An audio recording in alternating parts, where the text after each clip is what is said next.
Hello, everyone, and welcome to our 84th episode of Brew Talk with Mr. Beer. My name is Robert Lewis.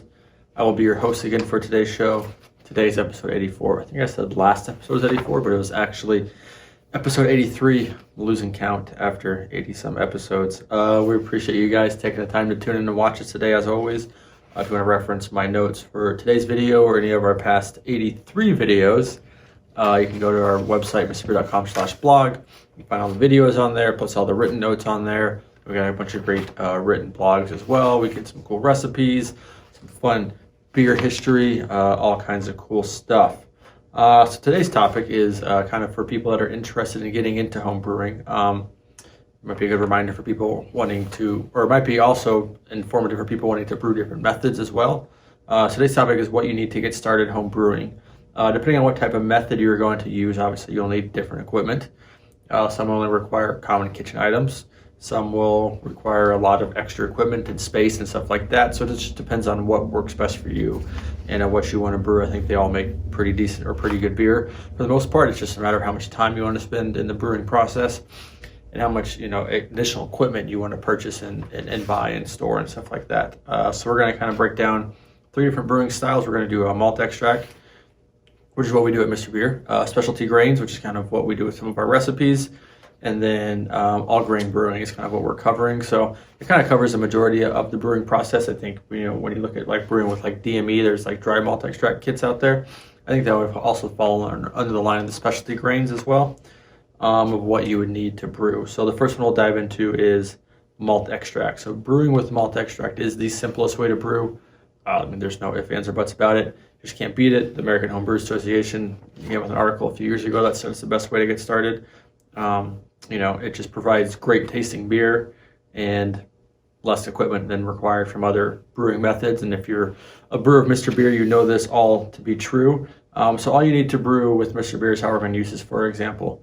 And there are bigger, like we sell our Cooper's products, which is our parent company. They do 5-gallon malt extract kits. So it's basically the same ingredients, but you just need them in or the same items. You just might need bigger versions like pots and strainers and stuff.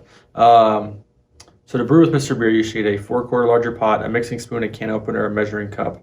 That's it. So most people already have that in their kitchen. You don't need to go buy anything. So all you need is a Mr. Beer kit, those kitchen items, and some water, and you're good to go. Pretty basic, pretty straightforward.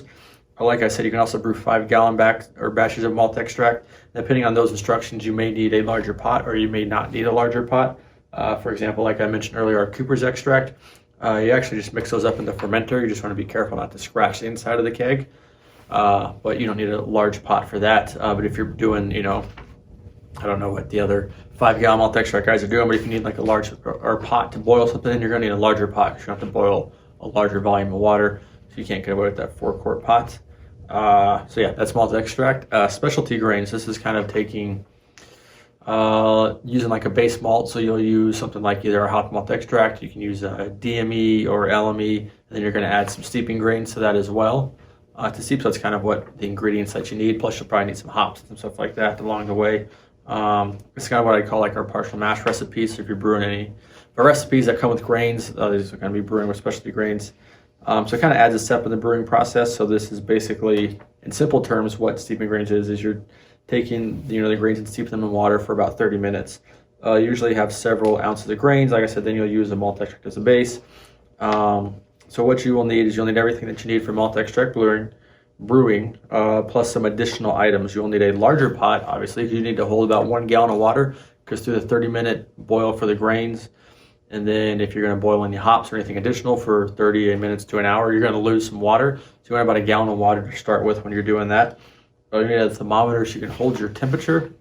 So you want to have your temperature between, I didn't put it in here, but I think it's 155 to 165 or 150 to 160. I think it's 155 to 165. You want to keep your temperature in that range, or the liquid temperature in that range. You'll need a thermometer so you can kind of keep track of where you're going. You have to mess with the heat back and forth or take it off the heat, put it back on the heat to hold that temperature to be true.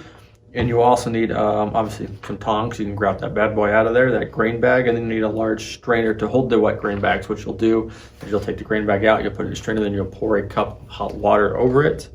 You do that after the boil. So those are some of the additional things that you'll need. It's not a whole lot, but just a few extra small miscellaneous items that you can usually find Now, getting to all grain brewing, the big daddy brewing. So to brew all grain, you're going to need significantly more equipment as well as a lot more space to brew because it takes up, my arms don't reach that wide, but that was my impression of how much space it takes up. So you'll need an 8-gallon or larger boil kettle, a mash tun, which is usually about 7 to 10 gallons, or a cooler, or a mash tun, which is usually 7 to 10 gallon. Or you can also use a cooler, and they have like a ball valves at the end of them as well. And then you'll need a hot liquor tank, a false bottom for the mash tun, tubing that is high temperature resistant for transferring liquid, and a heat source, which most people use a propane burner. So obviously you need a lot more equipment involved. So you'll also need obviously your fermenting buckets and all stuff like that. But just the equipment to brew, you need at least 2 large pots, tubing, and some additional equipment. It's a long process. Involves about, I think it's like 5 to 8 hours, usually a typical all grain process. I brewed a few batches of all grain, but not a whole lot because I just like the time savings of brewing with malt extract and still getting good tasting beer. And it also takes up a lot of space. You think about storing, all that equipment, all that stuff like that. But if you got the space and you got the time, that's what you want to do, then that's obviously a great route to go, because I think one of the benefits that you get from brewing with all grain that you don't get from the other methods is obviously it takes more time, takes a lot more equipment, but you can dial things down to the exact grain that you're using, so it's a lot more customizable. You can try all kinds of different stuff, whereas brewing with specialty grains or malt extract, you can't get down to the grain specific level of the base malt, but you save a ton of time and a ton of equipment and a ton of space, which is awesome. So that's going to wrap it up. I hope you guys learned something about just a different type of brewing methods and what you may need. It's just when you don't know what you're doing or what kind of brewing you're getting into, you're unsure about what you might need. So hopefully this will help you figure it out what the best brewing method might be for you. If you liked the video, please give it a like. We appreciate that. We put different content on our social media platforms, so make sure to follow us on social media. We're on Facebook, Instagram, and YouTube at Mr.Beer. Also, if you want to join a home brewing group, we have our Mr. Beer's Brewing Society, which is our awesome Facebook group. We're over 1,600 members in there. We just ask that you answer the 3 questions, and we'll let you in. If you do not answer the 3 questions, we won't let you in. Please just answer them. There's all the time where people just answer like 1, and it's like, just answer the 3, man. We'll let you in. It's not that hard. So obviously this can be found by going to Facebook and searching Mr. Beer's Brewing Society. That's going to wrap it up for this week. So I will talk to you guys again next week. Hope you're having a great holiday season so far. Hope you had a great Thanksgiving and drank all kinds of amazing home brews. We saw a bunch of cool stuff in the Facebook group of people drinking beer, cooking turkeys, and all kinds of fun stuff. So I'll talk to you guys next week. Cheers.